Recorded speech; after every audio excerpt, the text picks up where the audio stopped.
Well, It's okay, we haven't all right, we haven't done anything yet, right? All right, time frame. It's within 3 months. All right, budget. Let's say it's a $200,000 budget. Commission. What am I putting in here? Am I putting in the commission of the buyer's agent? Am I putting the commission of the whole deal? Am I putting in the commission of the listing agent? What type of transaction is this? It's a buyer transaction. I looked on the MLS BAPS and it said 2.8 commission. So because I'm a buyer, I'm a buyer's agent, it's the buyer's agent commission in here. If I was a listing agent, I'd put the listing agent commission in here. It's tracking what your individual monetary commission is, not the whole deal. You won't know what the whole deal is because you don't know what the listing agent is getting on their side. Okay? Everything that you put into command is based upon that transaction. Are you a buyer's agent? Are you a listing agent? If you have both sides, put in listing agent 3%, put in buyer's agent 2.8 if you got both sides. Over in Indiana, this can be whatever you want. You know, I think over in Kentucky, I think it's three on both sides. Well, you can do 3.5, 2.5. You can do 3.0, 3.0. You can do 3.2, 2.8, whatever you get your deal with on your listing. And then BAPS on the MLS tells you what the buyer's commission is.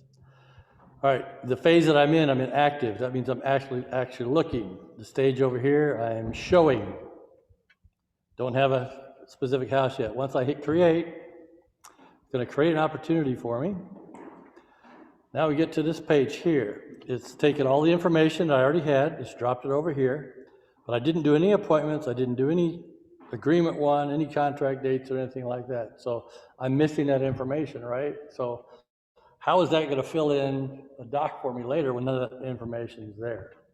That's it's important to get that information on the front end. So I'm going to supplement this a little bit here. I'm on the details tag up here. There's that pencil again. I'm going to get a little bit more detail on this guy. So I had my custom tags, deal owner here, co-buyer. I can type and it'll come up again. Actively showing 3 months. Appointment scheduled. I had an appointment on the 9th. That was when I scheduled it. I had the appointment on the 10th, and I actually won the agreement on the 10th, right at the meeting. They signed a buyer's exclusive agency with me. Commission rate's 2.8. They are going to be conventional, owner finance, none. None is cash, conventional loan, and I hit save. Now over here, it's saved all this information. It knows my budget's $200,000, my commission's 2.8. I get a commission of $5,600 before broker. Okay, that's the buyer side. So that's going to keep track now of that specific amount all the way through the whole process because I entered it here. Also, very important, the property. Right now, we put the property in for their home address. That wasn't the property they're looking for.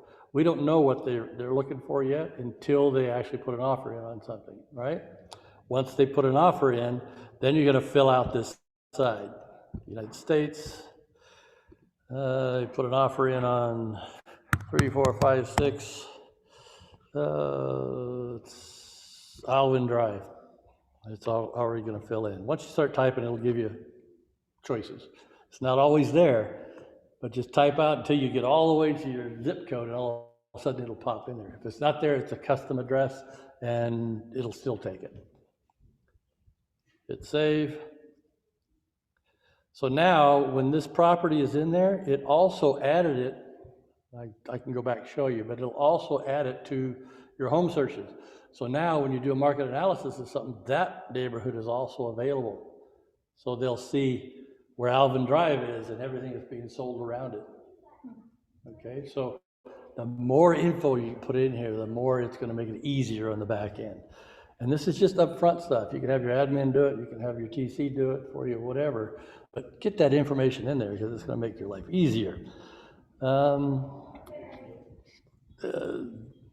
this is, if you're connected to ports, you can actually get repair estimates and stuff too. Next. All right, so now I filled out this. I'm gonna go to my documents.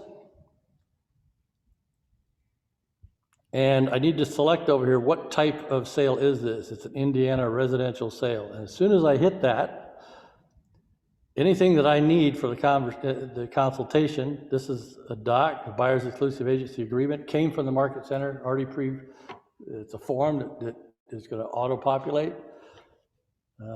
And when I get under contract, it automatically uploads these. Purchase agreement, these are things that are required, something that's conditional.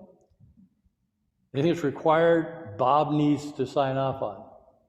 Anything that's conditional, if it has a home warranty, or it has the possibility of a home warranty, you would put the home warranty in here. If it's vacant land, then obviously that's not possible, so you wouldn't. That's why it's conditional.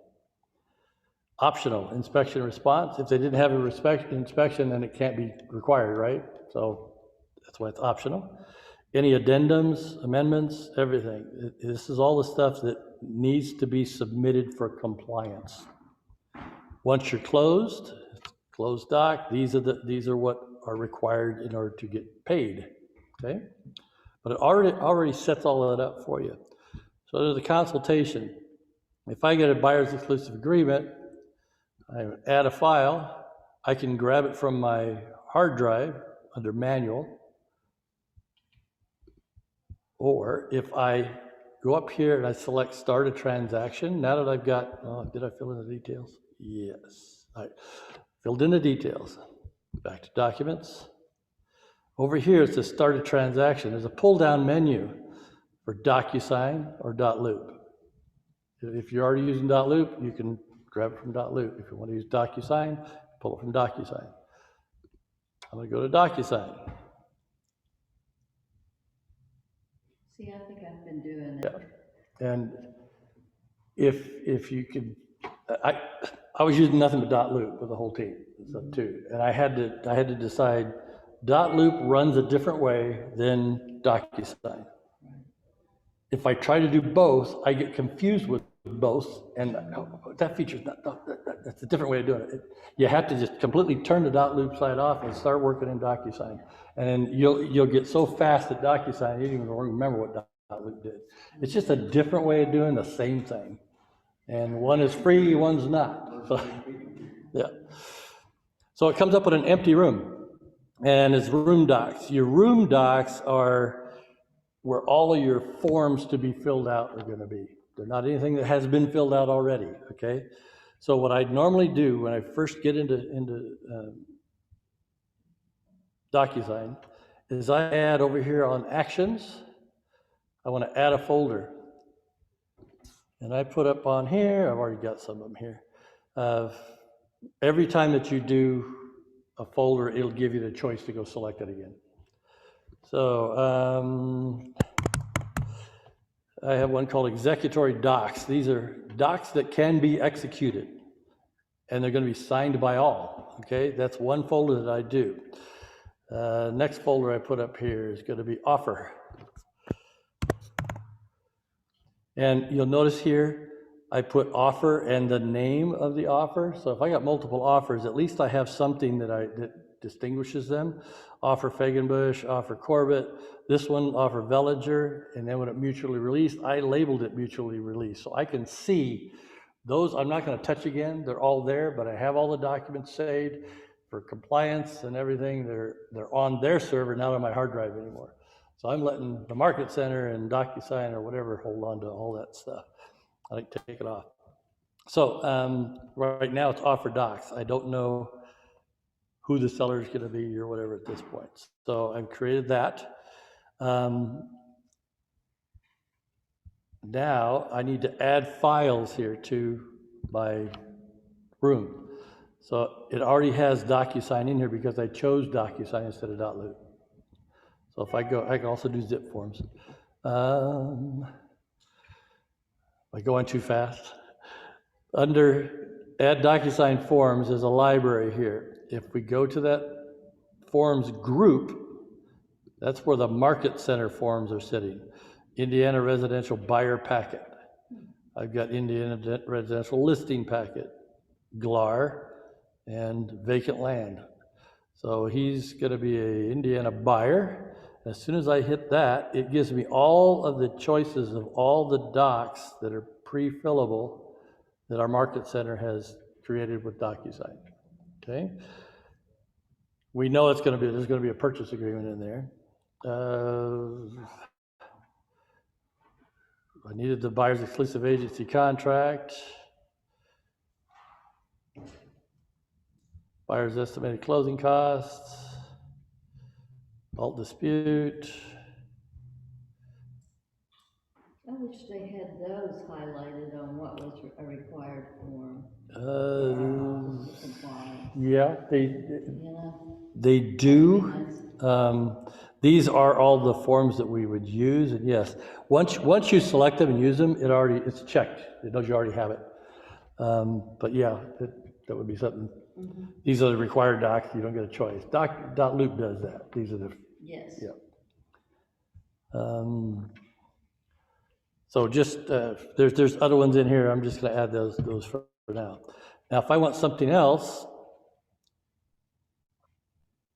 to wait for it to go ahead and populate, it's going to refresh so that it shows them. These are all forms that can be filled out now.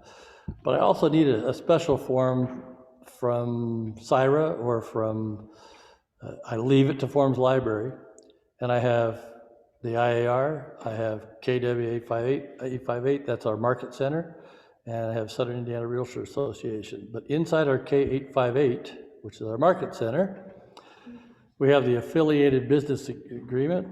We have data forms for America's Home Preferred Home Warranty. 10 things I like about my home. These are just other things other choices that aren't on the CIRA or the Indiana site.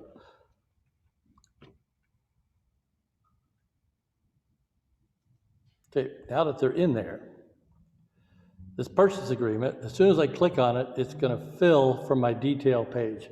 Before you go any further, make sure your detail page is filled out. You see a theme here? It's important to fill out the details before you start filling something. Otherwise, you're going to be filling it in by hand, okay? So I go to the detail page. Up here under Edit, here's where I can change it to whatever property he's putting an offer on or something. Have that issue. So if DocuSign hasn't created one for a specific doc yet, then it's not going to pre-fill. And for right now, Command doesn't fill everything from Command to .loop. It doesn't fill everything into DocuSign either. It'll get there, but the things that didn't populate over here, go back in and fill.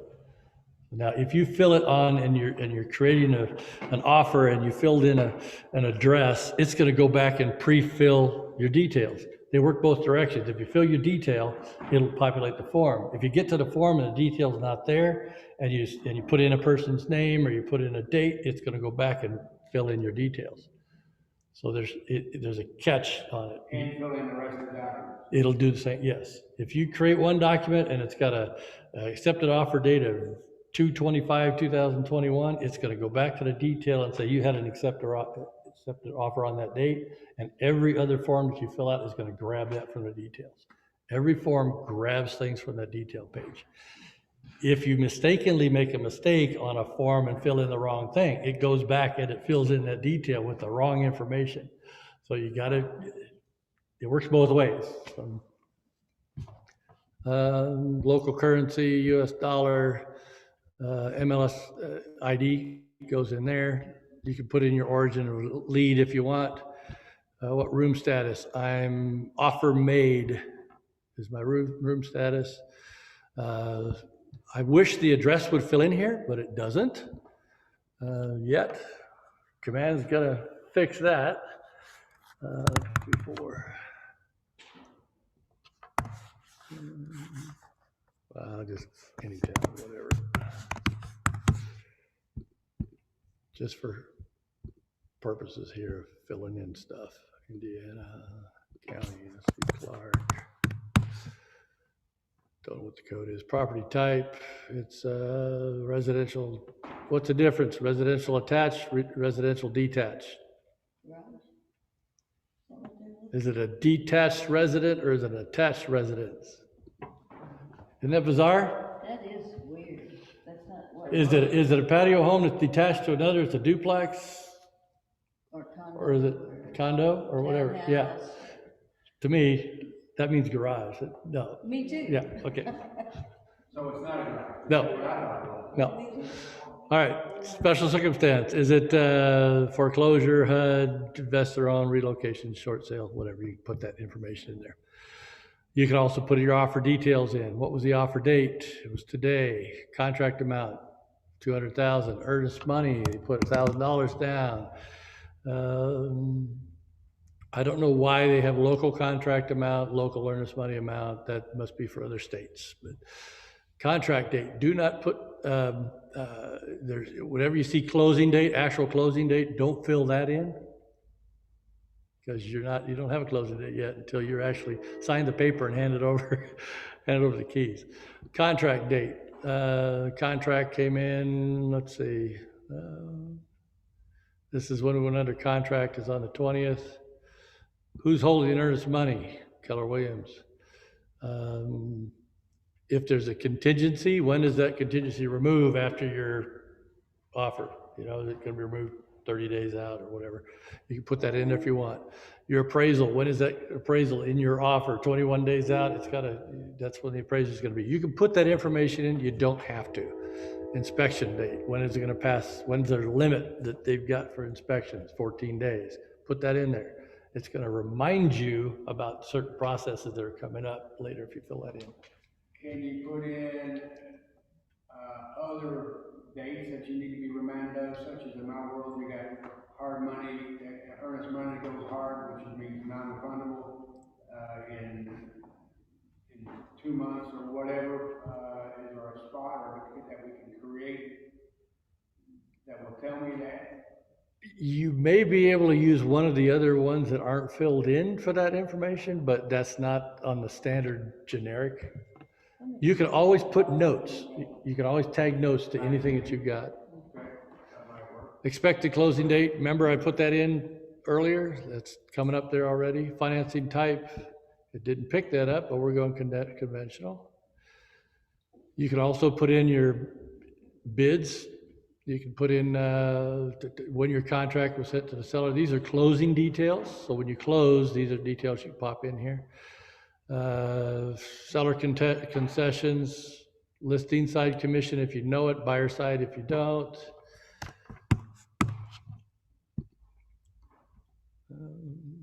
Property details, anything that you put in here will populate. I'm not going to fill in everything yet. So I don't know who I never put in the seller's name if I'm the buyer, because I don't know how that seller wants to put their name on the contract. They can use their middle initial, they're going to use their full legal name or whatever. I let the listing agent fill that stuff in on their own forms. If I put it in here, it'll paste it to the bottom of that contract, and now you're forcing the seller to sign it a certain way. Don't do it, okay? You won't have the home phone, cell phone, business phone, email, or whatever. These are here if you have a listing, okay? If you got both sides, you're gonna know that, right? But don't fill in that information, because it will populate and it may be wrong. So I'm going to go all the way down here to I can put in the listing agent, because I know who the listing agent is going to be. And if I do that, then it's going to fill into the contract that listing agent at the top of the contract, the purchase agreement. Does it have a place for her It license? doesn't have a place for the ID. Isn't that frustrating? Yes. Yeah. So that's. So we all have to go back in there and look it up and whatever, yes. That's a feature request, believe me, it's a feature request, yeah. We've asked for it. Your license, The ID, yeah. MLS. Yeah, MLS ID. So it already grabbed Mickey Mouse, it grabbed his phone number, email, did not put the address in because we don't know because we only had his home address, and there's really nothing that home address is gonna go on to anyway, but you can put it in if you want. Buyer number 2 came up as Minnie Mouse, and her phone number and her email, Minnie the Mouse, hercrib.com. So my buyer agent, I came in as a buyer agent. That's my business phone. It came up my email. Now, unfortunately, I'm going to show you a trick here. Under company, it already grabbed Keller Williams Realty Consultants. When this thing fills in our forms, Keller Williams Realty Consultants is that long, and the hole to put it in is this long. If you come in and just take it out, you won't have that problem. You'll go, when you're filling out the form, you can resize your font so that thing fits in to that form. This to me is a pain, and it's been sent to corporate that can we have adjustable automatic fonts when it goes outside the box parameters. But for now, take that out because it's too long to fit into the purchase agreement box. But Tips you and have tricks. to manually Yes. key it and resize it. Yes. Yeah. So until that's fixed, it's a pain. Yeah. But that's on the fix list, Yeah, right? that's on the fix list, yes. So now I hit save.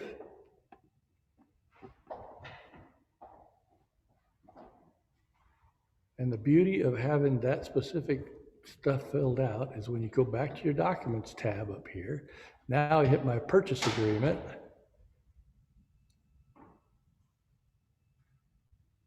And it takes its time, DocuSign's going back, looking at the details page, and it's filling out my form. Notice I didn't put in my selling broker, I didn't put any of that information in. It pulls me up, doesn't pull up my ID, because there's no place to put the ID, but we will. It grabbed the date of the purchase, Mickey Mouse, Minnie Mouse, the address, Clark. Now, if I go in here and I put in, see, where is this? It's Clark County, what's that, Jeffersonville? Let's say it's called Utica Township, Clark County, Indiana, and zip code.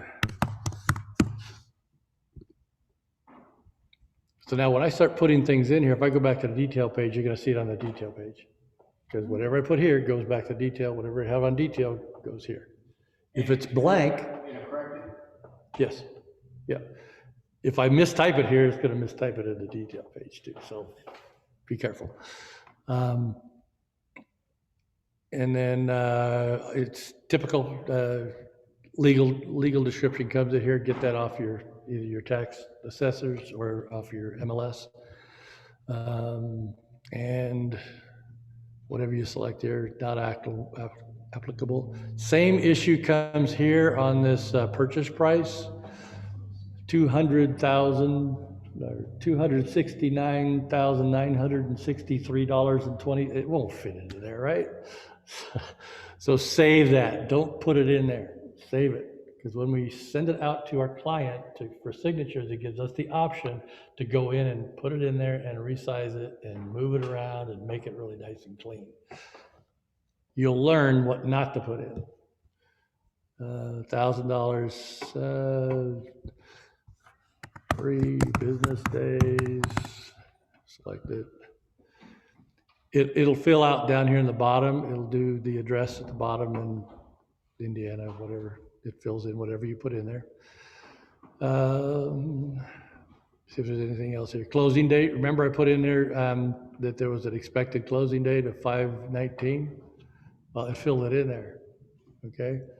If I change that and I say, oh, the closing date's gonna be 5/01, okay, so I made the change. It's now gonna change my other doc over there. The expected closing date's gonna be that. So even though I put in a different one before for tracking, I didn't have a house that it was gonna go on yet. So it just kind of gave me an idea when that money's gonna be available. But now I'm in a contract, so when I change it here in the contract, it changes everything else before that, okay? So it doesn't hurt you to put that estimated date in, okay? Because it's gonna help you on your tracking. It does that in DocuSign, but it doesn't do it in, correct? I'll have to look. I don't know. I don't think it does. Anyway, fill it in contingency, non-contingent, whatever, just your normal docs.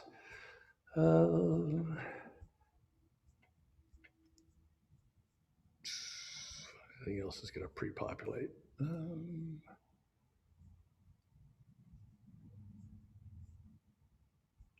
All right, it doesn't fill any signatures in, but it does do their names underneath it, no signatures, it doesn't select any of this. You're gonna do that when you actually create the envelope. So I'm gonna save that. So that's gonna save all that information that was populated and all the stuff that wasn't. The more you fill in, the better. Let's see, anything else here? Let's do this one as well. I'm just gonna have two things. You can select all of them, fill them all out, and then all send at the same time too. You won't see anything filling in down here other than the information for the address in there because this is a signature. But you have to open it so that it grabs anything it needs and then close it again. So now I know that the purchase agreement and the affiliated business have been filled out.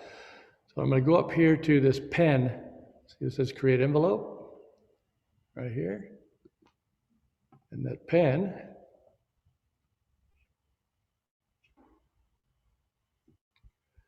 I usually use a unique name here. Offer, let's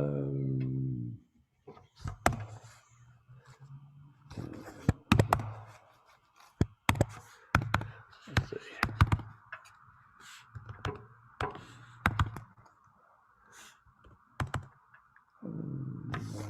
Docs, whatever.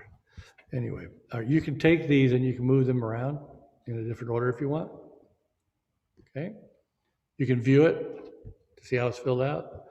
Down here, under Add Recipient, I've got these two docs. I want my buyers to sign. Under Add Recipient, if you select pre-tagged roles, it'll grab what it knows to be the buyers. If you select room participants, it gives the list of, admin here, you, the buyers and whatever, and you can put that information in yourself. I first always do pre-tag roles, and I select buyer 1, buyer 2. Now here, if say that somebody has to fill out a seller's disclosure, one of the buyers is a little better about the information that they want to put in, they know more about all that seller's disclosure stuff, then put them first in line, okay?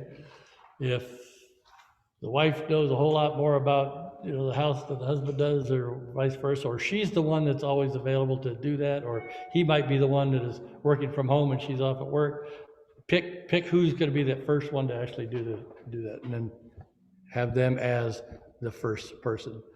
So at this point, I'm going to have Mickey Mouse first, and I'm going to put Minnie Mouse second. Who else needs to sign the purchase agreement?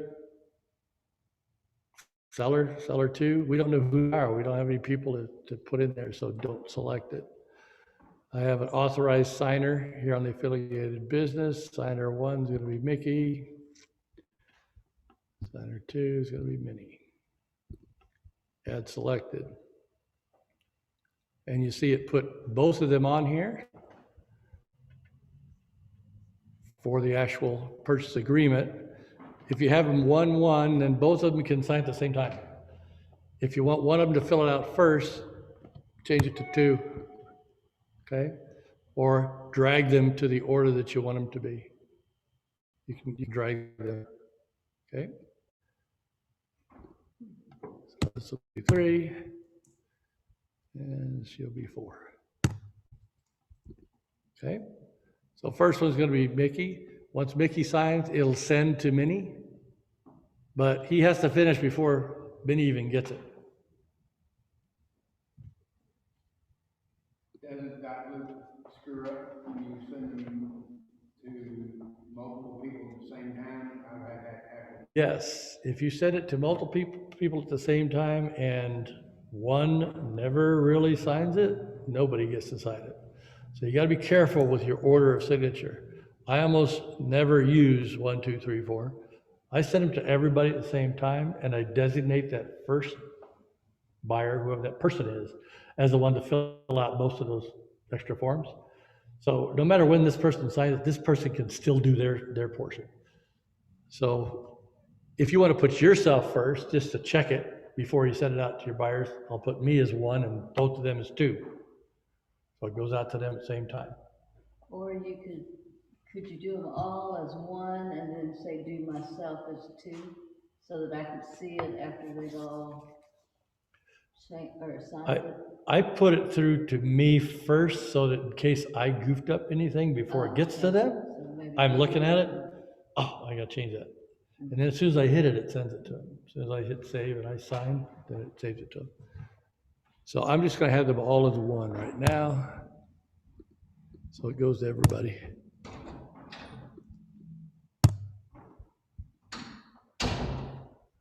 Okay, so down here, it automatically comes up as please DocuSign. And I usually grab this up here, copy it, go down to the bottom, paste this. This is what they see in the email. Please DocuSign the offer and docs, or whatever you want to say there. And then once you hit next, now you can save it and close it if you want. It'll save it as a draft. So you can do this a day before, and you save it as a draft. So if I click save and close, it took that information and it created a gray draft folder in my envelopes. So if I want to come back the next day, I click on it. It's the same exact thing I just created. It's there for me to finish out. So now I hit next.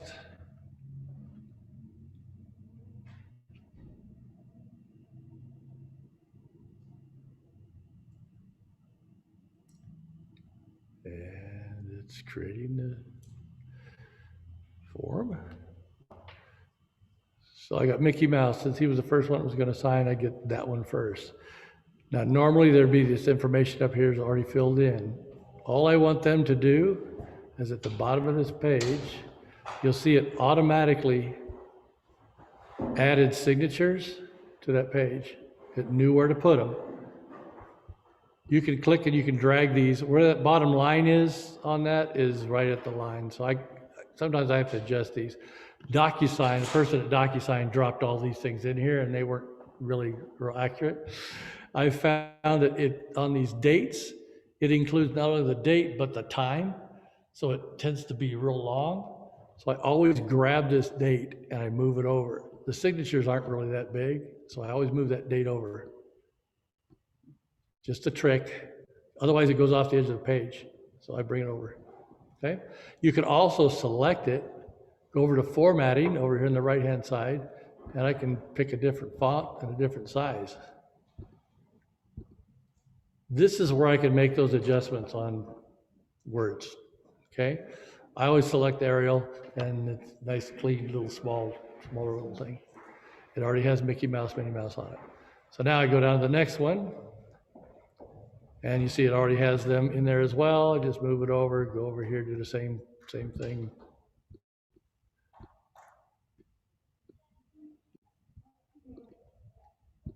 I'm trying to get Kevin to call DocuSign and tell them to get their signature boxes in the right place in there. But they won't do it. Kind of sloppy, guys. Yeah. Okay, so I've got both of those. I've got signatures on it. I can add text boxes. I can add check boxes. I can do radio buttons. Just it's a click and drag, to put it anywhere. If I wanted to fill in something on here, this is not a limited agency transaction. I can grab a text box here and put it over here. If I want to select that, I can scroll over here and say my checkbox value is checked, and it will check it. Can you create like a template of that? Yes. That's what I want.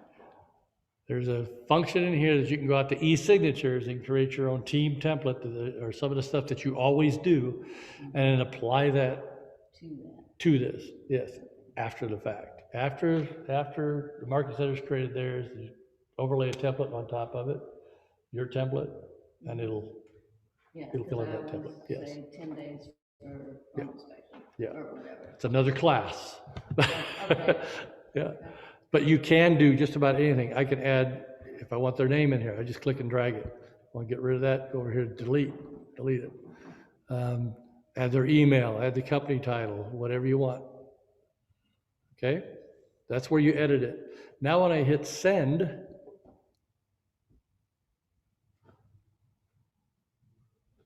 it's going to send that doc to everybody that was on the list. And it says it's blue, waiting for others. So now nobody's signed anything yet.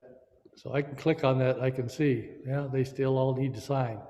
I can hit resend if I haven't heard from them in a while. I can also go back in and, oh, I think I made a mistake. Before anybody signs it, you can correct it, and it'll take you right back to that. You can correct it and then resend it to them again. I've used that a few times. Also, you can view them to see who signed them. You know, if one of them signed it but the other hasn't, you can view it and look at the bottom. Nope, they haven't signed it yet. There's all kinds of things you can do in that process. Now, when it actually gets signed, that'll turn green. When one person signs it, it'll turn yellow. It's kind of almost there, but not quite. So you just come back to your envelopes tab here and just look, oh, where are they? He hasn't signed it yet. I'll resend it to him. Or you'll text them, or you'll, hey, I really need that doc by 2 o'clock. You know? And then once it's done, it'll turn green. And when it's finished, let me show you one actually here.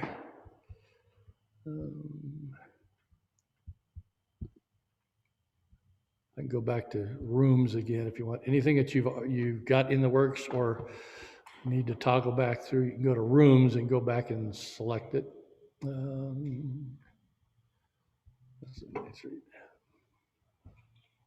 I'll show you what it looks like after a bunch of signatures have been done. I go to my envelopes here.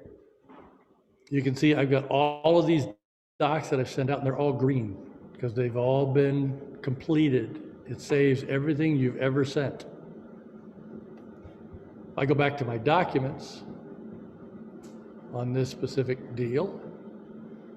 You'll see I've got my executory docs, and I said signed by all. And I've actually renamed every one of these things. When I get both signatures on something, I rename it called backup offer, signed by all.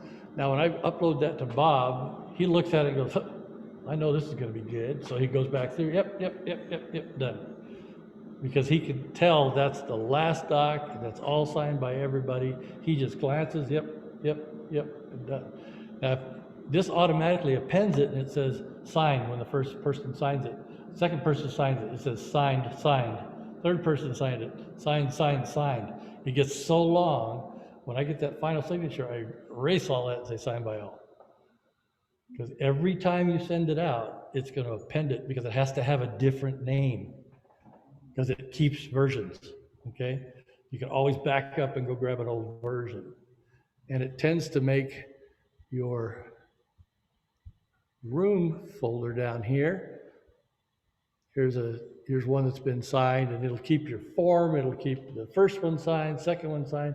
The room down here is like your holding place for everything. And that's why I always create another folder, another place to put them. Here's a offer that was rejected. I have all the files from that rejection.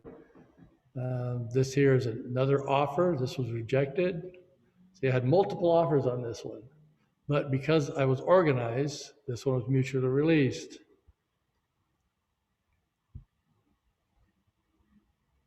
The listing docs, signed by all. This is another one. When I did the listing, when everything's signed, I created it signed by all. I never have to look at that again. Well, so I just shrink all those down. My computer's being funky here.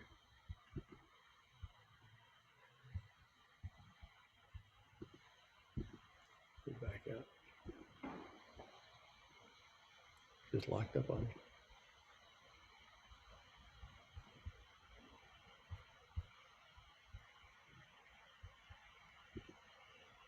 And there we go. So when I named this executory doc signed by all, it put it at the top so I can see what's going on. And all the offers I can shrink down. And then my bottom one is my room docs, things I still need to do. When I'm done, it goes into the top.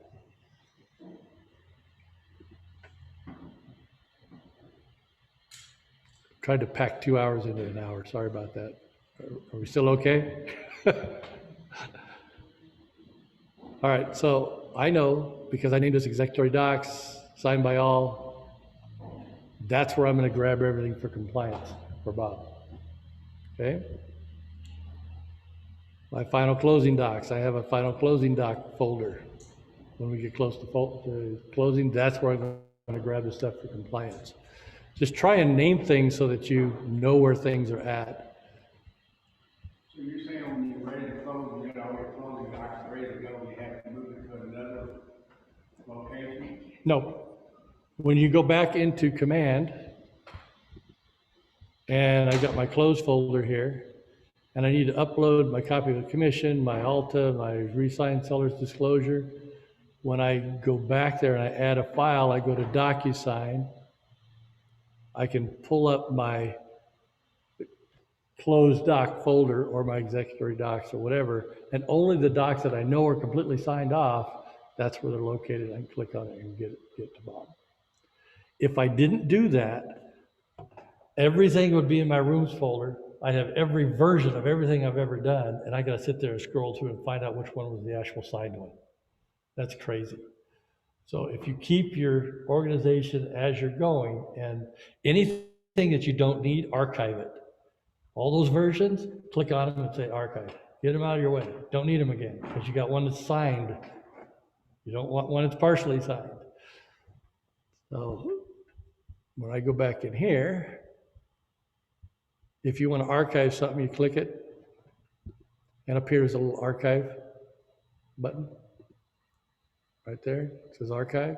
If you want to unarchive something, you go up to, this says archive, active documents, archive documents. You can pull up your archives and then bring it back if you want. So it never really goes away. Okay. But what I do, I keep this bottom room folder as clean as I possibly can because it gets real confusing. Same thing with .lu. You get too many things that are named differently down there. You don't know which one to grab. Create a new folder and make it signed by all, or seller signed, buyer signed. However you want to organize that, but get rid of anything you don't need by archiving it. Okay? That's the ins and outs of that. Now, in order to go to compliance, there's a submit to Market Center over here. When you've got all of these added, all the required ones, you're going to submit to Market Center. That's going to go to Bob, and Bob's going to see it. Submit to MC, market compliance. Yeah, that's the Market Center. So you'll have consultation. This will be your buyer's exclusive agency, and then you're submitting it to Bob after Bob has signed it, because you send it to him in DocuSign or .lu. You know, send it to him from here. The only thing you do in command at this point is final signed, everybody's signed, it's going to compliance. Right? Once you get an offer, there's another tab here, offer and commissions. That's the one that gets me. Add a new offer, okay? When you add a new offer, it's going to give you the opportunity to name it. Smith. Creates an offer, date, close date, the address, go to the next one. I gotta put something in here. Parties, Mickey Mouse, he was pre-approved, the address, the agent. We don't necessarily have the seller's information, but we do know their name. Roger Smith. We don't have their info. We do know who we know what the address is.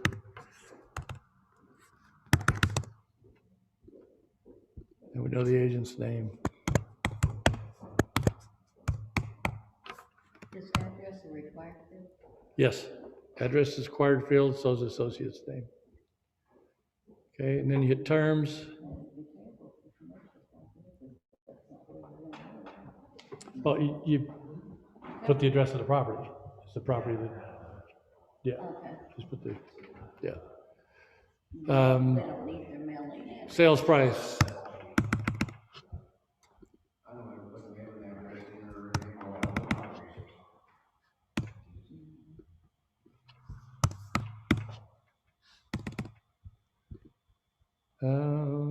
Earnest money amount. There's no way you're gonna know what the earnest money percentage is, so just put in your earnest money over here, and it'll tell you what it is.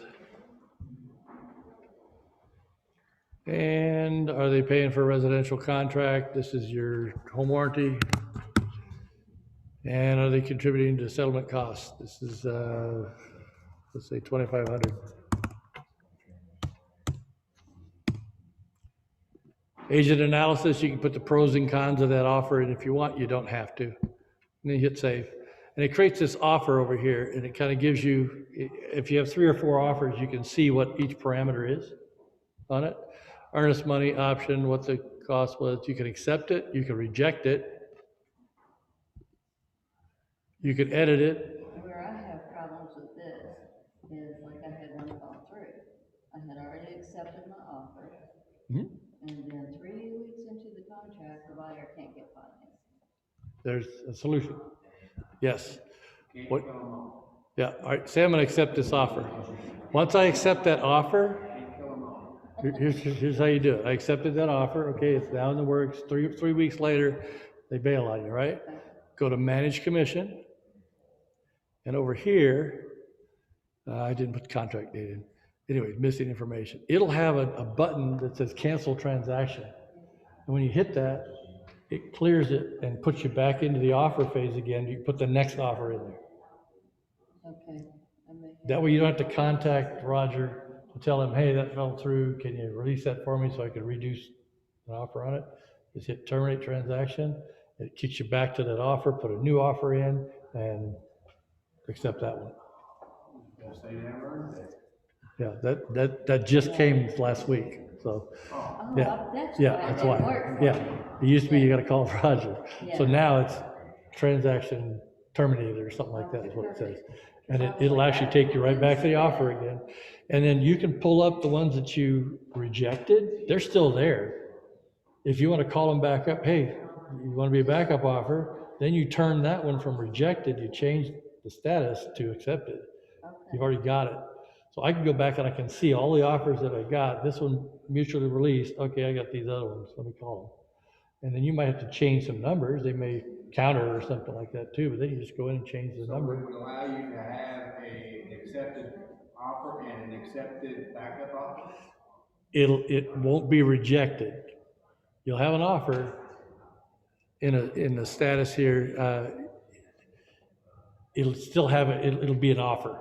You can name it whatever you want, and I changed the name on it to John Smith dash backup, yeah. Or put a number, 2, 3, 4, so you know you've got them stacked, so 2. Whatever you do, you gotta be consistent on everything you do. Correct. Otherwise you'll Yes, all crazy. get your own system. You can create your own in here, yeah. It teaches you to be organized, because it can only be organized if you're organized, Yeah, and I'm not. Yeah. Okay, so one thing I wanted to mention really quick, when you're doing these offers and you've accepted an offer, it opens up your commission tab, and this is where you change things. All right, right now it's got me as 100% of this offer. What if I had a co-agent, meaning on my team? And I'm gonna add another agent up here. But I have to fix this, say, okay, it's a 50-50 split. I'm gonna change this to 0.5, recalculate it, hit changes. Now it's gonna tell me over here, hey, I still have some left over. Who's that gonna go to? I'm gonna go add another agent. I'm gonna search somebody. I'll say my daughter here. And she's a 50-50 on it. And I save changes there. So now what that does is it puts me at a 50%, tells me I'm getting close to my cap. I'm 93% there. It tells me how close I am on my KWI. Yeah. So, and then same thing with my teammates. Okay, as a Rainmaker, I get to see the percentages and stuff for the What teammates as about well. a referral? Referrals, there's a button here. So, co-broker, here's the commission, the amount, tax ID, you gotta have their tax ID, you gotta have their W-9 form, okay? Company, pay to, agent's name, okay? Even though you've got that referral form in your documents. You have to have their W-9 though, that's for Roger. Right, I Yeah. mean, if you've got their tax ID. Yeah, you can put it there, yeah. Also, when you're putting your information on the agent, I didn't know if you saw that. Down here in the bottom, if you want to donate to KW Cares, you can pop in a donation there, 20 bucks or whatever. And down at the bottom, you can also add, here's referrals, bonuses, deductions, and concessions, okay? Add item, choose what it is. Is it a deduction? Say I want to Southern Indiana Cares, you know, our market center, I can choose that. Here's an inside referral, what you're talking about. If you have an inside referral in here that you're paying, This was an external. okay. Somehow we failed to do it correctly, so they underpaid my referring The- agent. That was where you did it on the add other agent. This one's for inside agents, and it's got a little star here. It'll only pick anybody who's in this market center. That's the only people you can pick, okay? So what I'll do over here, like if I want to donate to our market center here, I do the deduction, pop in an amount.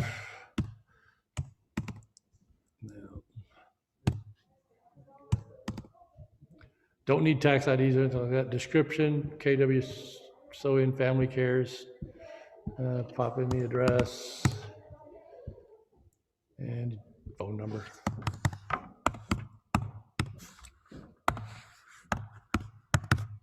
And then hit add. And then so now it's taking the deductions as well off of it. And when I save changes, it'll show up over here. That'll be my commission on that deal. The deductions are 20 bucks here, so, and $5 on sew-in. Now, And that's where it would show the referring agent's commission. yes, it'll also show the referring agent's commission there as well.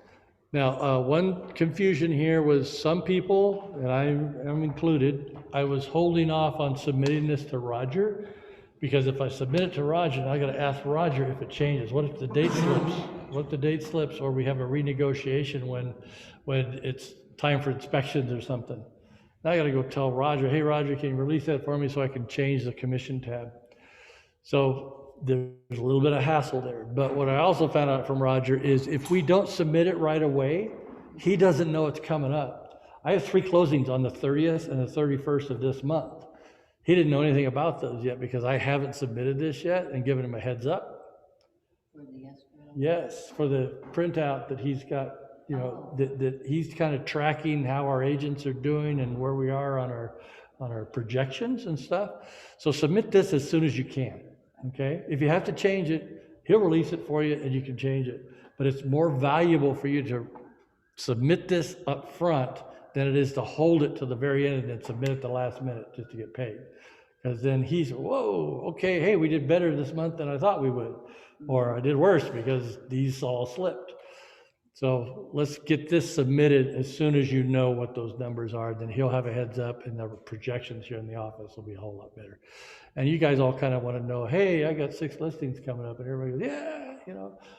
If they don't know, Roger doesn't know either, you know, nobody can, you know, we can't project right. So, did I give you too much? Or did you pick up anything that was needed? The more you use it, the more comfortable you get with it, and the least amount you think about it. That's what Okay. I'm gonna have to do, is just start doing a contract and send it like to my husband and have him sign it, you know. Yeah. Send it back. It's huge. You can do anything you really want with it because the tools are there, but it's getting organized and using them efficiently. One time we were doing, for a very short period of time, the senior classes. That worked, didn't it? That worked very well. Could you consider redoing that again for classes. Cause we need more. Yeah. Old folks. We need to eat that elephant. Are we good? Laura, Yeah. you already did. Thank you all for attending. All right.